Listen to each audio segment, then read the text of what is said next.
Formula One is back, ladies and gentlemen.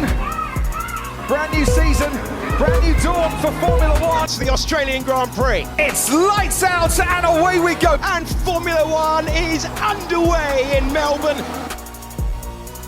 Hey, I'm Serenity and this is my channel and welcome to my kitchen. It's race week. It's officially the start to the 2025 F1 season, so let's make a dessert inspired by our hosting country. First, let's actually take a moment of appreciation for the outfit. I act like I'm the one that won the championship, but I did kiss the bricks at Indy 500 when I was in Indianapolis, so I am responsible, thank you. Before we begin, I want to explain that this is a series that I had on TikTok and I uploaded to Shorts last year during the 24 F1 season, where I would make a dessert inspired by each of our hosting countries. Now with TikTok on the chopping block and because I felt like I didn't have a lot of creative control, I decided to move this series to YouTube because I love YouTube and it's my main place. So every F1 Sunday weekend for the next 24 weeks this year, we're going to make a dessert inspired by our hosting country, and I'm naming it Pit Stop Sweets and Treats because, well, I've worked through a lot of names. I printed out every single name terminology in F1 to come up with that, and it took 3 months.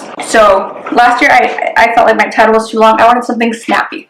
So we're going to put on our apron that I made last year. Some of these are outdated. My makeup is definitely on here, but this apron was a pain to make, so we're wearing it loud and proud. Okay, so the start of this season is in Australia, specifically Albert Park, so we are going to make a traditional dessert inspired by our hosting country. This weekend is Lamingtons. I've heard it said both ways. I'm very excited. Look at my nails. I did my two teams, Ferrari and McLaren, for this, and we have so much checkered flag merch. I've been planning this series for so long. Look at our bowl, everything. I have my little F1 car here, my little McLaren car, the calendar. I'm so excited. But if you can hear my dog, I'm sorry, she's drinking water. So the dessert we are making is Lamingtons. Like I said, it's a traditional Australian dessert, which is made using a traditional butter cake or sponge cake vanilla layer that is then dipped in a thin chocolate and coated in some coconut. If you are Mexican, it kind of reminds me of the Mexican like candy. I am using a recipe from the blog Eat Little Bird that I will have linked below because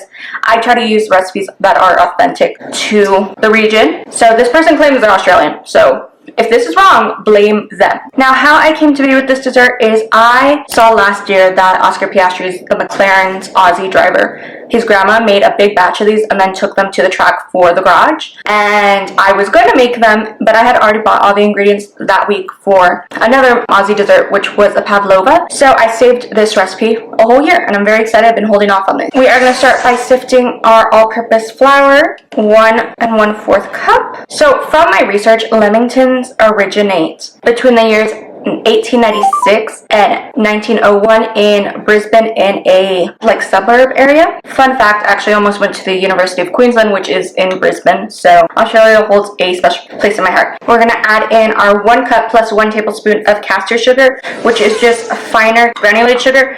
So I just blitzed this in my blender. Our 2 teaspoons of baking powder. Finally, our cornstarch. So it's actually believed that this dessert was created by accident by the maidservant of Lord Lamington, who had made a regular sponge cake. As she was plating it, it fell into a pot of melted chocolate, and Mr. Lamington was known to not want to waste food. So he said to dip the sponge cake that was now dipped in chocolate into some shredded coconut. We're going to add 3 eggs. That way the dessert didn't go to waste, and that is how it became the traditional dessert of Australia. It is beloved by many Aussies, and it was just a happy accident that all the Australians now love nowadays. Now we are going to add our other 2 wet ingredients. So I did add our butter, 2 teaspoons of vanilla extract. So let's talk about this week's track. It is taking place at Albert Park. Finally, 1/2 cup of whole milk, which is located in Melbourne. The Australian Albert Park is actually a street circuit, but what makes it different is because it is around a lake, there are concrete barriers, so if someone goes off track, they don't end up in the lake, which makes it different from other circuits like the Vegas Strip or Singapore, where temporary barriers are put up, and we've seen those kind of fall apart when they're crashing too. I'm going to use a hand mixer, and we're going to cream this together till smooth. It might look curdled at first, but just keep going. And it is nice and well mixed, and you're probably thinking, Serenity, why are you using the biggest bowl you can possibly have. And that's because when I ordered this bowl that I've been eyeing for like almost a year now, I didn't realize how big it was. It said extra large bowl, and I thought that was like a standard extra large bowl, not this big of a bowl. Now I just have a lined about 8 by 11 baking dish that I have sprayed with butter and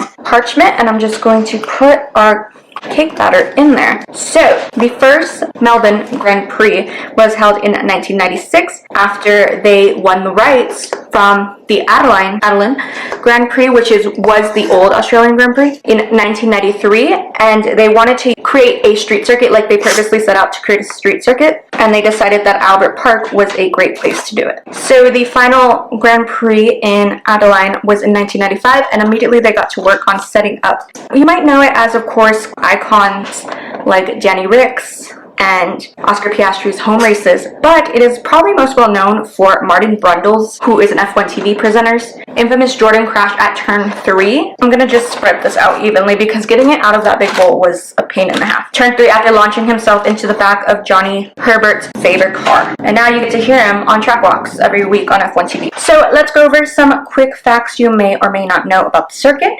And yes, to my fellow Americans, this is not going to be in miles, it's going to be in kilometers. The circuit is 5.272 kilometers in length and has a total of 58 laps when the race is completed. Meaning at the end of the race, the drivers each individually will have traveled 302.124 kilometers in distance. The current lap record is held by Charles Leclerc from the 2024 race at 1 minute 19 seconds, 813 milliseconds. And it is actually one of the fastest tracks of the season, which is surprising because it is a street circuit. It also is one of the bumpiest tracks of the season. I need a sweet tea break. Oh, this cup was a Christmas gift. So we are going to bake our cake in our preheated oven that I have not preheated at all, I just realized, because pizza's in there. Don't be like me. Preheat your oven. Sorry. But we're going to bake this for 30 to 35 minutes until a toothpick comes out clean. Welcome back. So I let my cake cool completely. I just flipped it over immediately after it came out of the oven, and then I let it cool in the fridge. It's said to have the cake actually dry out, so that is what I did. It's been like 2 hours. It is closer to midnight. I am literally watching qualifying when I thought this video would be done before qualifying even started. So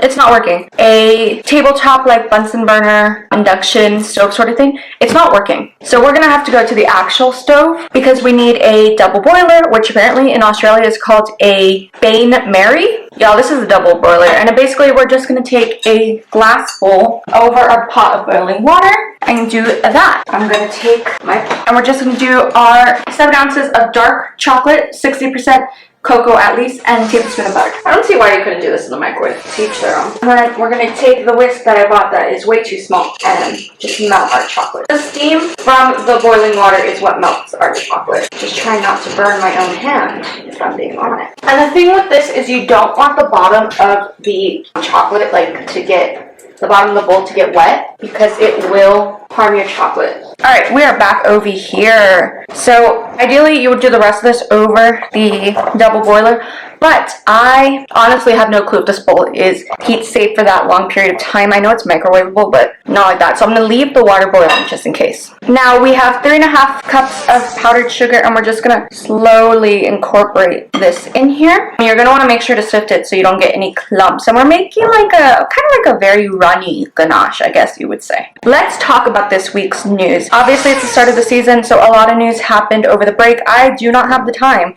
to go through literally all of it. I'm gonna add our half cup of milk because this is getting really dry. My milk is also room temp. I have a couple of highlights that I want to talk about because obviously I can't give you everything because break was so long. I do not like the new graphics. During FP1 I realized I did not like them.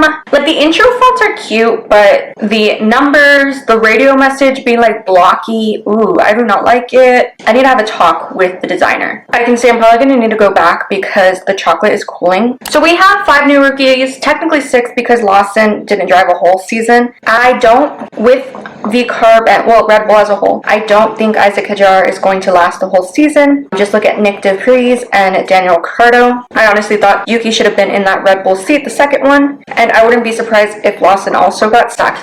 I wouldn't be surprised if they got sacked.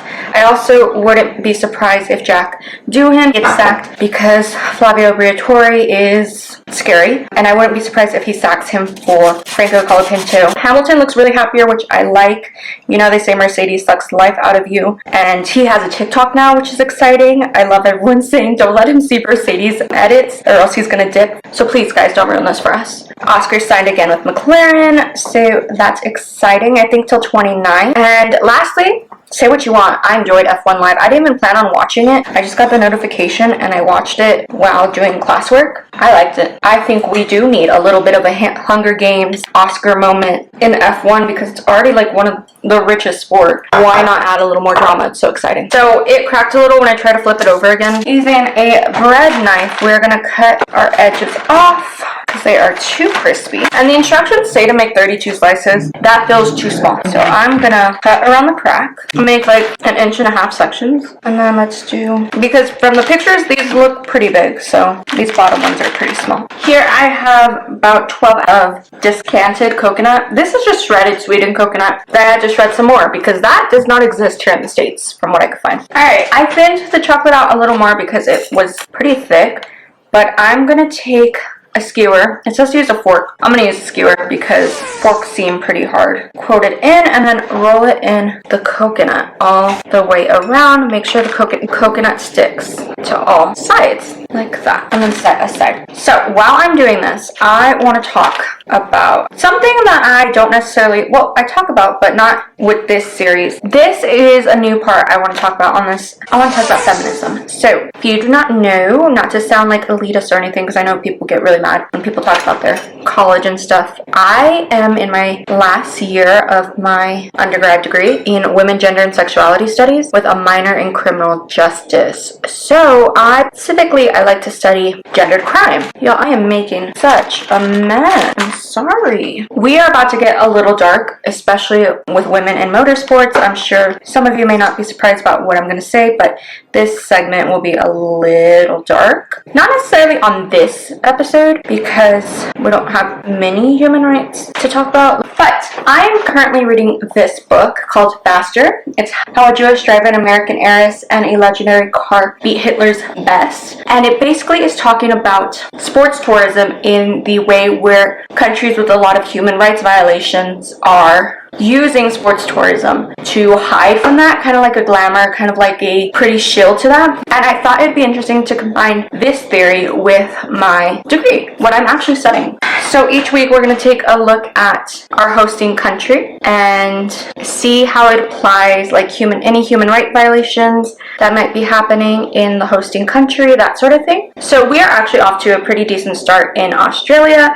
I mean, it's not great, but it's a decent start. It's very comparable to the US. They had first, second, third wave feminism. They are actually on their fourth feminism, which is a great thing because the US isn't even there yet. So they have the relatively same issues that we have in America. I keep saying we in America, but I'm American, and it's the closest thing that I can talk about besides like my extended family who lives in other parts of the world, which, believe me, we will talk when we get to those countries. But they deal with relatively the same issues: the gender pay gap, Me Too movement, and gender inequality, which should not come as a surprise. However, they have made a bunch of great strides in this advancements, criminalizing in a marriage, which, believe it or not, was not a criminal offense and isn't in a lot of countries. Y'all, the coconut is making a mess. They have decriminalized abortion, and it is actually illegal to pay a woman less for the same job that she is doing as a man, which is kind of closing the gender pay gap. They also have paid maternity leave, something the States does not have, and paid child care. And of course, in 2012, they elected their first prime minister, who was a woman, something the US couldn't even do when we had a overqualified candidate back in November. So they had their first female prime minister back in 2012. Yeah, that long ago. Amazing. Now, I don't know how she was as a prime minister, okay, but it's just a good thing, you know. If she was not a good prime minister, Okay, that's not what I'm talking about. Now, that is not to say femicide, which is the deaths of women because of their gender, is not prevalent, because on average, one woman dies at the hands of her partner, so domestic violence, a week. But they are making strides to fix this, so all the rules that are in place now definitely haven't stopped that, but it has kind of deterred it. However, they are a lot further in their efforts than America. So I'm just gonna finish these up. I have not gotten all the way through that book. I'm like 15% in. I was supposed to finish it before the start of the season, but I didn't. So before we get into tasting these, let's get into some of my predictions for the season. Not the race this weekend, but the season ahead, because it is our first race of the season. Like I said, Jack Doohan is going to get sacked. He says he has a full year contract, so hopefully not, but I wouldn't be surprised. Sainz and Albon are going to be an unexpected duo at Williams. I hope they make it to like the middle field team this season. I'm betting on a Williams or a Yuki podium at some point, especially how Carlos was looking at the beginning of free practices. I know you could put jam in these. I saw some people do that. This recipe just didn't call for it. I'm going to say Max does not win his 5th World Drivers' Championship because McLaren is looking a lot faster and he has a child on the way, so that is going to keep his mind preoccupied. It's like the bottom ones are looking a little uglier. Don't look at that. What Lewis said, he doesn't have a family, so everything is like a spouse and kids, so everything is on the line for his 8th championship. But I don't think Lewis is going to win his 8th title because he does notoriously take about half a season to get used to his car. So I would say Charles is going to come out ahead this season, or at least the first half of the season, from Lewis. I'm going to say, of course, McLaren wins World Constructor Champion again, and Norris is going to win Driver Champion. I also am going to make a couple of funny guesses that we are going to see the lovely lizard in Singapore again, and that's mainly for my entertainment because I love that lizard. Like, we need to keep the tradition going. Someone's appendix burst. I don't know who, but I'm going to bet on the elder drivers. I don't know if Alonso has one, but I wouldn't be surprised if it's someone like that, because at this rate it kind of feels like an odd tradition. Horrible surgery to go through, but it feels like a weird tradition of this sport. And this is a bold prediction for next season that we're going to see. I'm just going to pop these in the fridge actually to set. And that prediction is that Pato O'Ward, who is the McLaren reserve driver and an IndyCar driver, ends up being signed to the Cadillac team for 2026.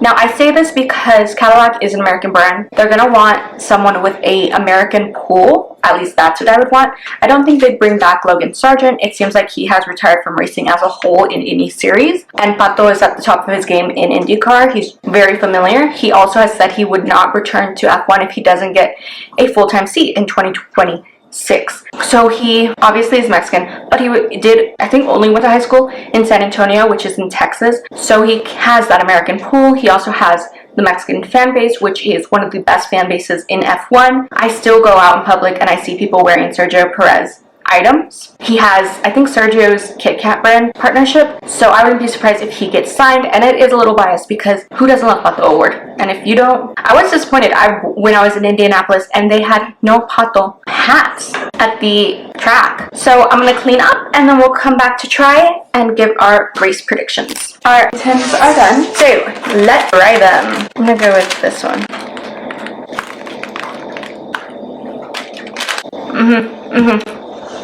I get it, you Aussies. These are good. I'm going to give them a 9 out of 10. And what would make them a 10 is something I did. If I had done the ones with the jam in the middle, these are a 10. Because I didn't do the ones that have the jam in the middle, which some people do, some people don't, they're going to be a 9. I feel like that jam would really break up the coconut and the chocolate, and it would be so good. But these are very good, so I'm going to give them a 9 out of 10 koalas. Yes, koalas or kangaroos.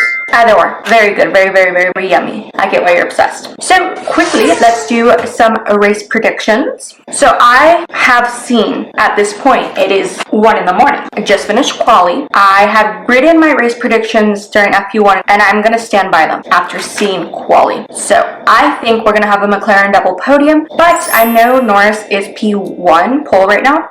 I'm going to say Piastri wins just because it's his home race, and I feel like that's a little something they would do for each other. Yes, I know it's a sport and a lot, but for some good morale this season. And then for the third person, it's either going to be Charles Leclerc or Williams, Carlos Sainz, okay? The way they're driving that Williams, I think we need to expect the unexpected from Williams this season, and I can't wait to see it. Lastly, I usually end my videos with the doggo photo of the day. I have had Clover sitting next to me this whole time as my baking assistant, so I'm gonna insert that photo. But for the series, I decided it would be funny to do meme of the week, my favorite meme that I have seen around F1 each week. Now, I found a couple funny ones, but the one that stuck out to me is this picture of Liam Lawson hungover that has been used as a meme for ages. Finally, we got the backstory that he was hungover from New Year's Eve, which is just like me because I only drink once a year too. That photo never fails to make me laugh. It's what I look like waking up for my 6 a.m. lecture every week. And yeah, that is such a funny meme because y'all tell me why the race starts at 11 p.m. for me. PM, we're lucky I have insomnia. But yeah, we're gonna go forward and do a meme of the week every week.